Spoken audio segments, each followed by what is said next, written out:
हम सब ने कभी न कभी विकिपीडिया की वेबसाइट देखी होगी। किसी नए विषय के बारे में जानने में इससे बहुत मदद मिलती है। ये किसी यूटोपिया के सच होने जैसा है। इसकी शुरुआत करने वाले जिमी वेल्स इसे सारी मानव जाति के ज्ञान का कुलजोड़ बनाना चाहते हैं। ज्ञान जिस तक सबकी पहुंच हो, जो क्राउड फंडिंग से चले और जिसमें हर कोई हिस्सा ले सके। लेकिन ऐसा है क्या? ये इंसान के ज्ञान का कुल जोड़ तो नहीं है, मानव जाति के समूचे ज्ञान के योग के आसपास भी नहीं है। अगर हम ऐसा मानते हैं कि ऐसा कोई जोड़ संभव है तो भारत में जन्मी अनुसुईया सेनगुप्ता लंबे समय से विकिपीडिया से जुड़ी हैं। 15 साल से तो वे इस ऑनलाइन विश्वकोश की एडिटर हैं। वे विकिमीडिया के लिए भी काम करती हैं, जो कि विकिपीडिया को चलाने वाला गैर लाभकारी संगठन है। लेकिन सेनगुप्ता इस प्लेटफॉर्म की आलोचक भी हैं। एक एक्टिविस्ट के तौर पर उन्होंने अपनी संस्था शुरू की। इनका लक्ष्य है हाशिए के समुदायों के बारे में जानकारी इंटरनेट पर लाना।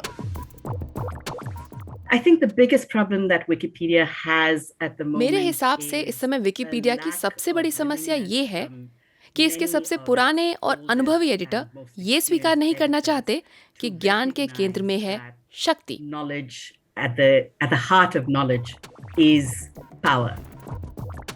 ऑनलाइन विश्वकोश विकिपीडिया में लगातार लोग लिखते हैं और कोई भी स्वेच्छा से उसे एडिट करता है। यानी जो लिखा है उसके गलत इस्तेमाल को रोकने के लिए विकिपीडिया कम्युनिटी हर नए बदलाव पर नजर रखती है और जरूरत पड़ने पर उसे मिटा देती है।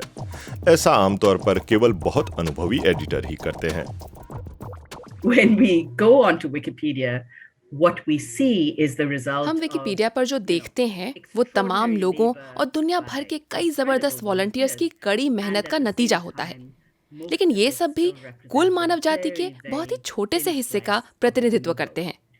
मिसाल के तौर पर अगर मैं विकिपीडिया पर जाकर उन घटनाओं या लोगों के बारे में देखना चाहूं जिनसे मैं युवावस्था में प्रभावित हुई थी, तो वो शायद ही मिलेंगे।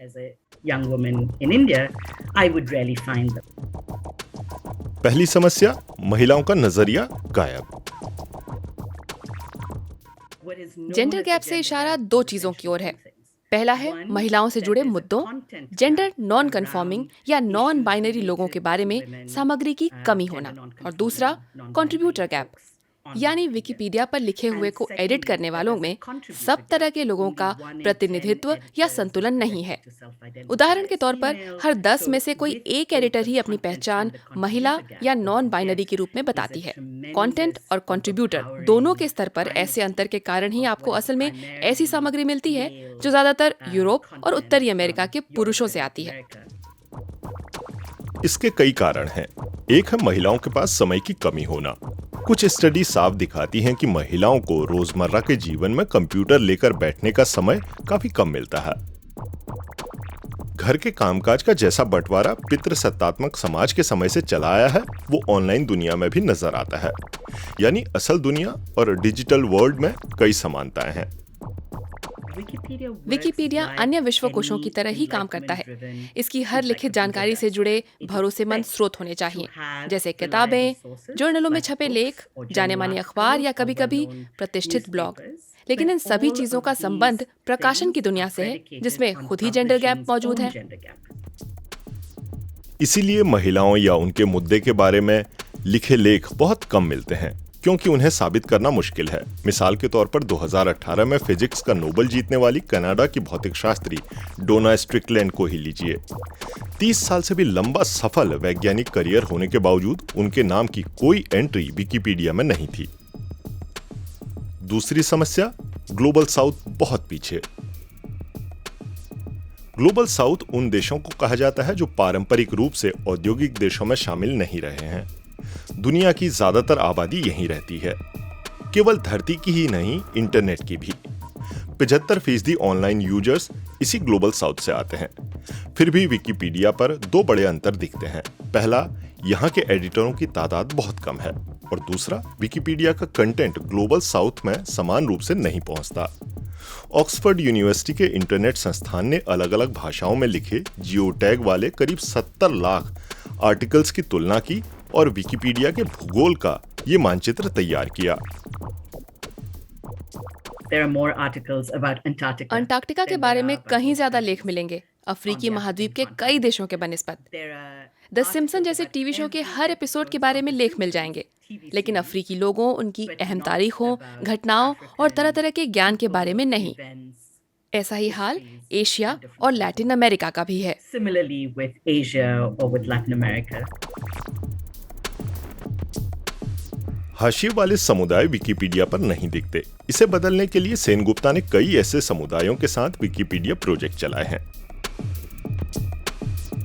चाहे वो भारत जैसे देशों के दलित समुदायों के लोग हों या बोस्निया जैसे देश का क्वियर समुदाय, इनके अनुभव काफी मिलते जुलते हैं। I think, ऐसा कहना सही है कि हाशिए वाले कई समूहों को विकिपीडिया पर ट्रोलिंग और दुर्व्यवहार झेलना पड़ता है। उनका कंटेंट, उनका काम हर वक्त कम करके आंका जाता है या उसे मान्यता ही नहीं दी जाती।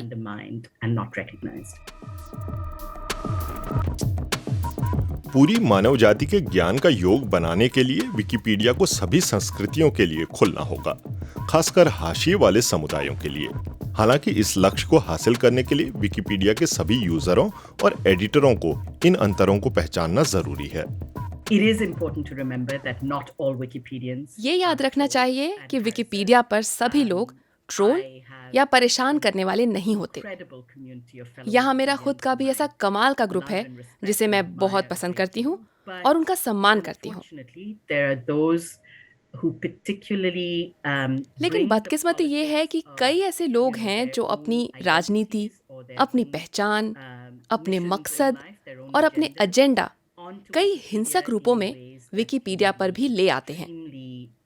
होमोफोबिया, पितृसत्तात्मक सोच, जातिवादी या नस्लवादी सोच वाले एक या दो लोग भी तमाम लोगों की अच्छाई को बर्बाद कर देते हैं। The goodwill, the solidarity, and the hard work of so many others.